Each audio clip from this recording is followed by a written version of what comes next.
Thank you very much for that introduction. Look, I'm really thrilled to be here. Let me just put my timer on so that I don't run over. Um, so what I'd really like to do today is to give you a bit of an idea about the foundation, but more what's happening, what the landscape is. So as an industry, it's really important, whether it's a business or an industry, to understand what the external operating environment is and how that drives the potential pollination risks that you at a business or industry level might face. So I'll be talking a bit about the Australian pollination strategy and how that's working and where it's up to, but also about the bee-friendly farming program at a farm level. What are the things that can be done right now? So we'll be covering strategy and operations.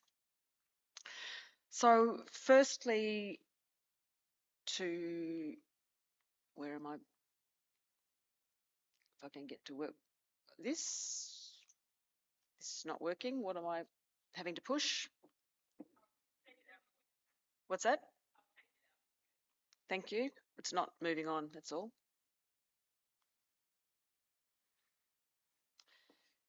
Can someone move on to the next slide for me, please? Great. Thank you very much. So as was mentioned, Wheen Bee Foundation, it's a charity for bees. It operates across Australia, and we're not industry based, so we're completely independent. And as a foundation, we work between the beekeeping industry, the pollination dependent industries, so all those industries that need bees for pollination, and the research community. So we run a whole range of programs. Some of those programs are consumer and general public facing, and that's all about raising awareness of how important bees are, and we receive a lot of our funds, charitable funds, from those programs. Some of those programs are about supporting beekeepers, some of those programs are supporting researchers, and some of those programs are supporting farmers, land managers. So the two I'm going to speak about today are the Bee Friendly Farming Program and the Australian Pollination Strategy. What I will say is that last year we were really proud to be recognised by being recipients of the highly coveted Golden Bee Award. It's an award that's presented globally by the Slovenian government, and I was in Slovenia to receive that award from the President of Slovenia and the Minister for Agriculture, who recognised the outstanding work that our foundation is doing to really make a difference for pollinators. And this one's not going either. Yep, I'm switching the one on the side.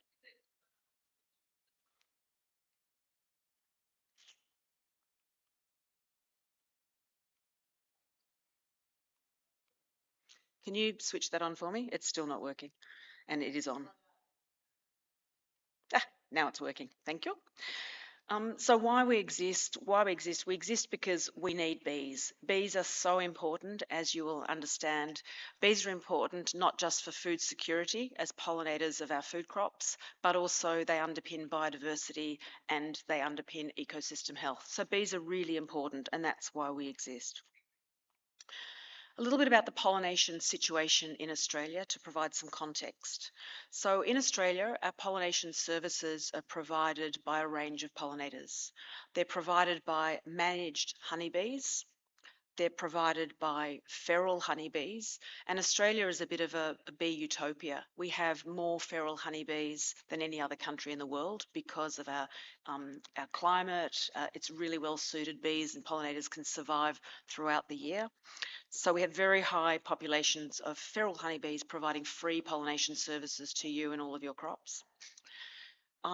Pollination services, though, are also provided by wild native bees and other insects. And if we're talking about bees, Australia has over 2,500 species of native bee, many of which we haven't yet named and identified, but we've got thousands of species. Unlike somewhere like New Zealand, that's got about 4 species of native bee, so it's not very many. We have a huge diversity of native bees and other pollinators that are contributing to that pollination services.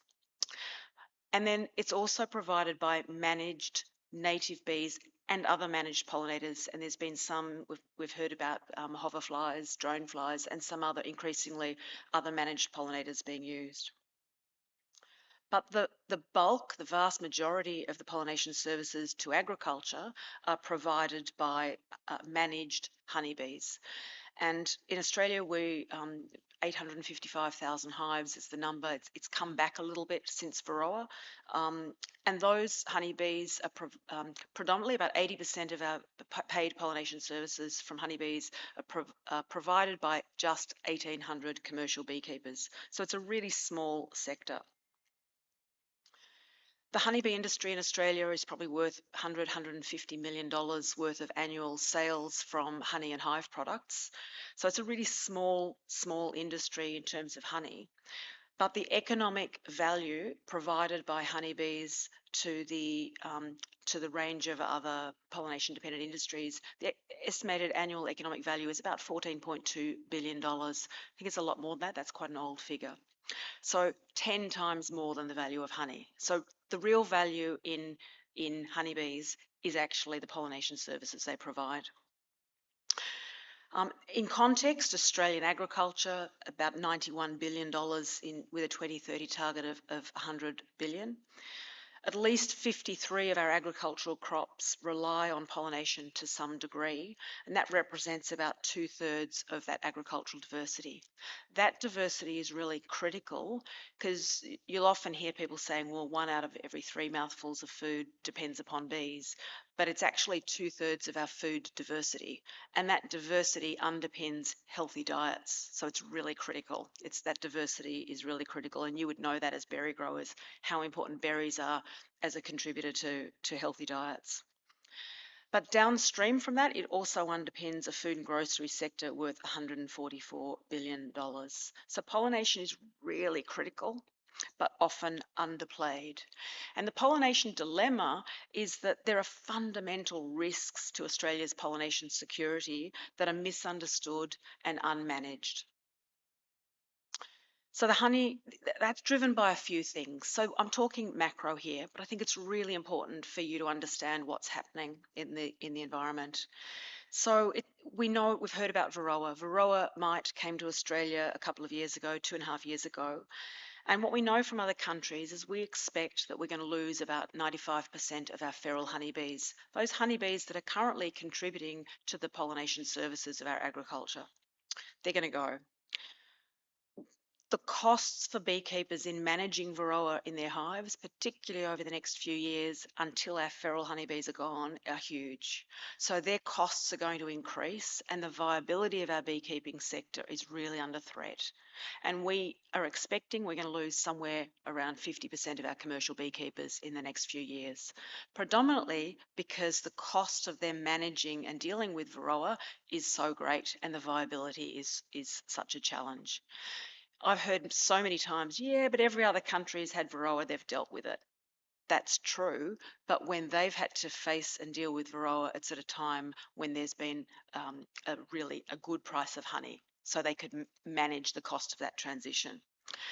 But what we're seeing at the same time is the honey industry, there's market dysfunction, and the global price of honey for beekeepers is at or below cost of production. So it really makes it hard for that transition. So industry is under threat, and that means there's limited capital for them to invest in transitioning business away from honey to paid pollination services. So we're coming to a time of massive industry change and transition.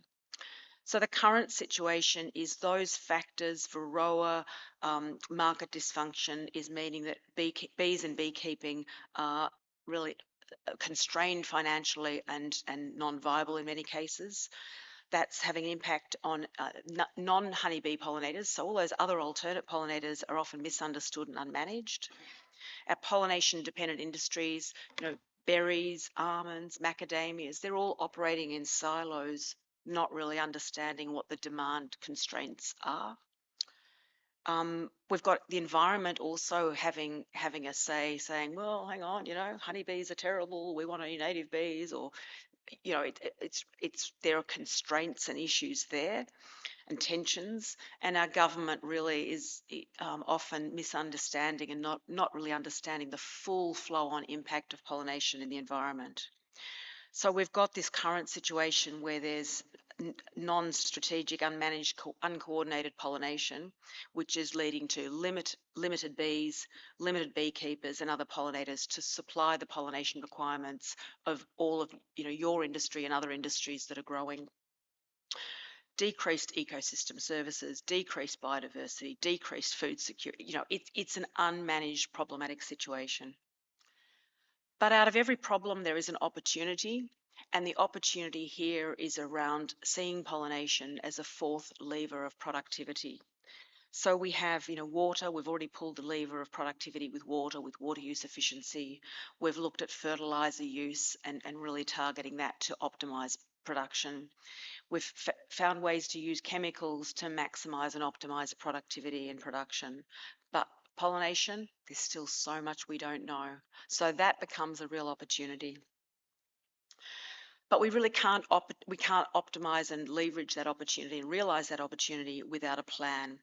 So the solution is about coordinated capability building across the pollination services and dependent industries to really strengthen Australia's food security and market opportunities for ecosystem health.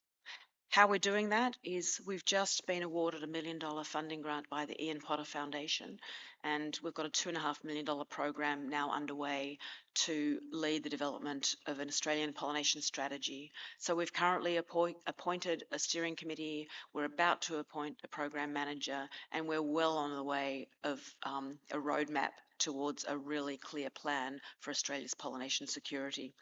So I'm not going to go through all of that, obviously, but what I would say, we will be engaging with all industries, with the berry industry, and the Berries Australia has been a great partner of us in getting this grant up and going. So, scan, become part of the newsletter, and you'll certainly be kept informed of what's happening, and we will through Berries Australia. So that's what's happening at the strategic level. Now, those of you that are on farm going, yeah, well, no, that's the leaders. What can I do on my farm? So about 3 years ago, Wheen Bee Foundation brought the Bee Friendly Farming program to Australia. And it's a program that's been going in the United States for some years, about 15 years. It was developed by a group of scientists. So it's a science-based program looking to encourage healthier pollinators in the landscape to improve pollination.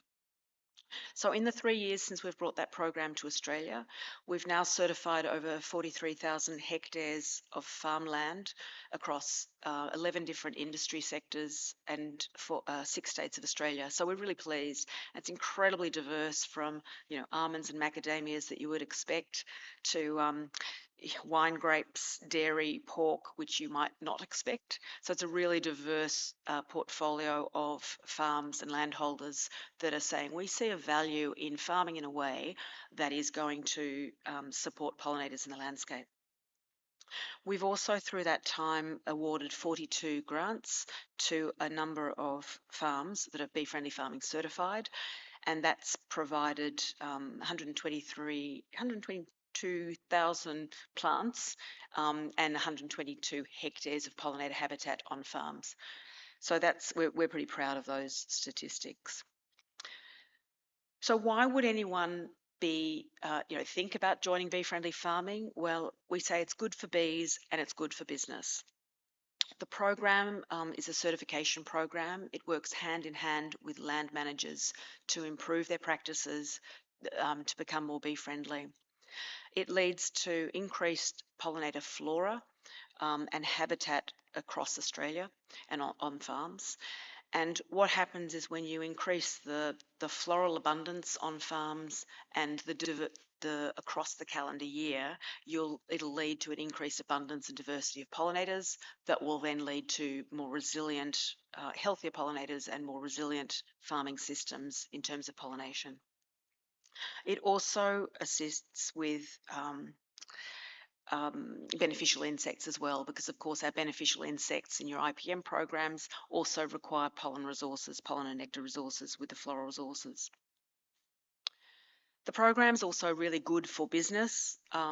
We say that as a bee-friendly farm, we know that for our beekeepers, the reports have said the biggest barrier for many beekeepers in transitioning from being a honey producer to a pollinator is beekeepers' real concerns about the bees being injured, coming away more unhealthier from performing pollination services on farms, whether that's from chemicals, whether that's from the type of crop that they're pollinating.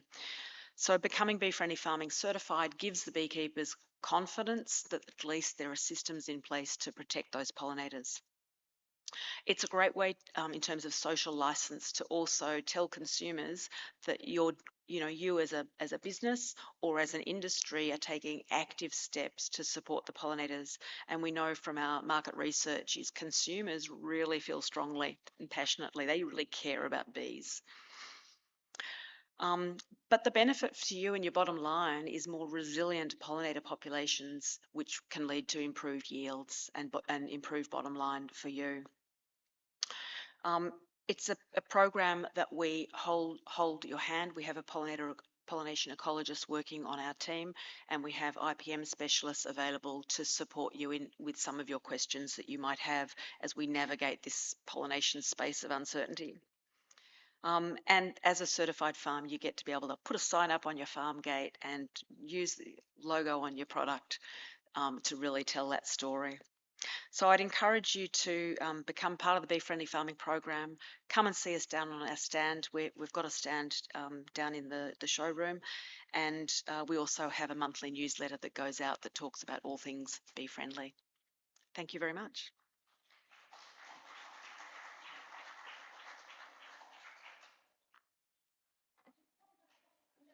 Questions for Fiona?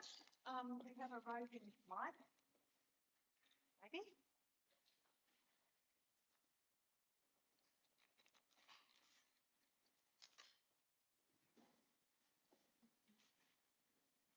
You have a question here? Oh, Yep. sorry. It's great. Sorry. Hi there. Thanks, Fiona. That was really interesting. So I'm an entomologist, not an economist. So this is an economics question, which mystifies me. So if we see this decline in feral bees, which we probably will, do you think that then that service which is then not being provided, and will beekeepers step in to provide that service, and will that be an economic benefit to them? Will that bring people back into the industry because suddenly growers having to pay more for that service? Great question, and I think the simple answer is yes. It will follow the simple market supply demand rules. So eventually, as beekeepers go out of the industry, price of the pollination service you will be paying will go up. That will then create an opportunity for a new generation of beekeepers to come in. The question that concerns me and our foundation is how long that gap will be. So in the absence of any plan, if you fail to plan, you plan to fail. In the absence of a national strategy, our fear is that will be a long adjustment, and that pain point for you as people that need pollination services, need pollination, that will be great. So it's in everyone's interest to really get together and have a plan so we can make that pain point as short as possible. Thank you.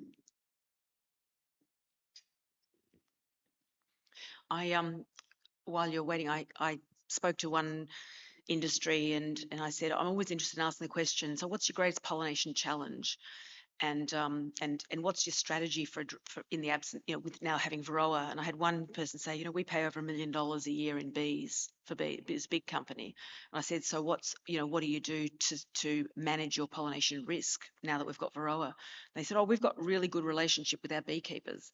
I said, that's fantastic. And are they one of the 50% of beekeepers that are still going to be in the industry in 5 years or not? And you could just see them thinking, oh, shit. Hi, Fiona. Coming from the mainland and seeing bumblebees getting around freely in the crops here, I wonder, is there any discussion around a deliberate introduction of bumblebees to the mainland to support, I suppose, or fill the gap around the loss of feral bees? Thanks for that question. Bumblebees are one that comes up all the time and will absolutely be addressed in the national strategy, because there's a lot of demand and people wanting to have bumblebees because it fills a gap. They're buzz pollinators, they're used overseas extensively. There's also a lot of pushback from the commercial beekeepers because of the potential competition to honeybees, but also from the environmentalists because of the competition to our native pollinators, of which we have many.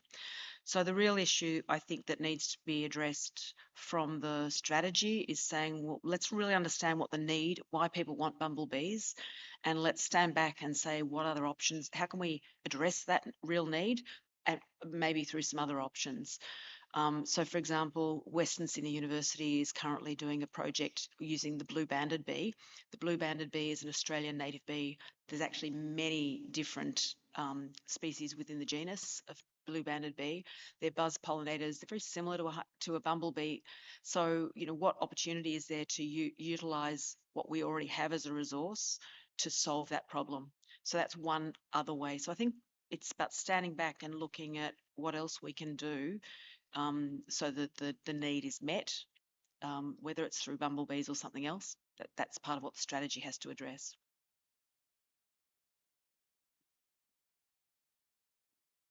Thanks for your presentation, Fiona. Just a question about the bee-friendly program and covered cropping. Do the two mix, or is that a challenging environment? Yeah, look, I mean, I'm not a technical expert, so I'll put my hand up and say that first of all. My understanding absolutely is the protected cropping systems are a very challenging environment for the bees.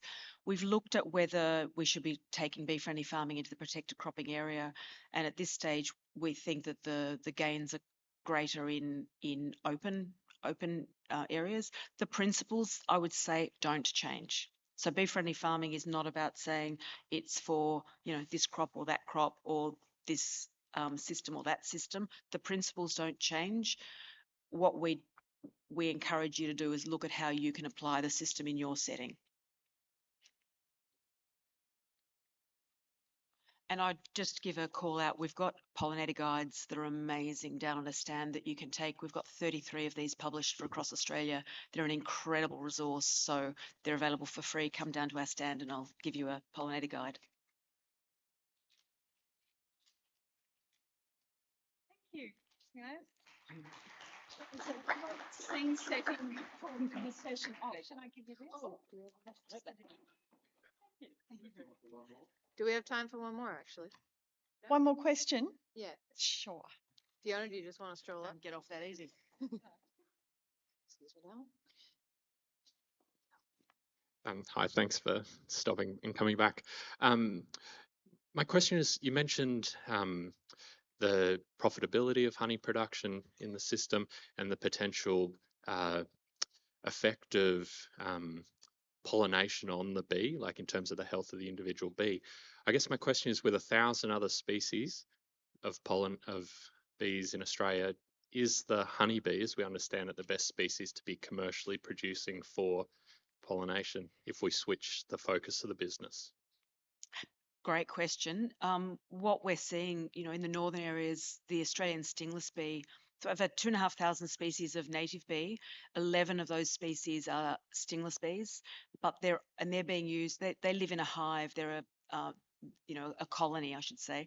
They're in a colony like a honeybee, so they're easier to use and move around. So we are seeing commercial crop pollination being used with these native stingless bees. So they're the easier ones to do, but that's only 11 species of our 2,500. A lot of the system, though, it's about the little 5%. So when we're looking at using our native bees, often it's around augmenting the pollination.